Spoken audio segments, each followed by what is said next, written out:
Жителка од Кичево на возраст од 51 година загина во сообраќајна несреќа, која утрина во околу 6 часот и 45 минути се случи на Тетовската наплатна рампа на автопатот Гостивар-Тетово. Загинатата со иницијали БДС, управувајќи возило Мерцедес со охридски таблици, во кое немало други патници, се судрила со Volkswagen Touareg со дебарски ознаки. Од ударот таа задобила тешки телесни повреди, починала на лице место. Четворицата патници во Туарегот на возраст од 32, 36, 37 и 62 години се здобиле со телесни повреди. Тие се пренесени во Тетовската клиничка болница според информациите од таму. Сите се надвор од животна опасност. Сообраќајката се случила точно меѓу двете кабини на наплатната рампа. Тетовските пожарникари интервенирале во излекување на сега веќе загинатата кичевка, а вработените од наплатната рампа успеале навреме да го изгаснат пожарот кој избунал во Туарегот. Вратата на Мерцедесот била исечена со хидравличните апарати што ги поседуваме ми и за жал шоферот на Мерцедесот, значи една жена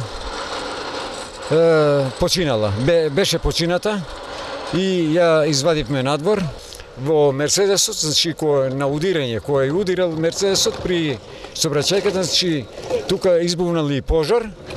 Среќа голема што ете вработените од наплатната рампа овдека што се имат ПП апарати, употребиле ПП апарат и не се оставило тоа овој трагичен настан да се зголеми. Надлежните работат на расчистување на случајот. Неофицијално Мерцедесот со голема брзина удрил во Туарегот. Двете возила со шлеп служба беа подигнати од местото. Увидот на полицијата и јавното обвинителство на страшната сообраќајна незгода која се случи тука на наплатната рампа Тетово Гостивар траеше околу 3 часа. Веднаш потоа вработените на наплатната рампа и екипата на Македонија Пат го расчистија теренот. На Тетовската наплатна рампа на автопатот Тетово Гостивар регистрирани се повеќе сообраќајки, а меѓу учесниците бе лидерот на ДУИ Али Ахмети и претседателот на ДПА Мендух Тачи кои поминаа со лесни повреди.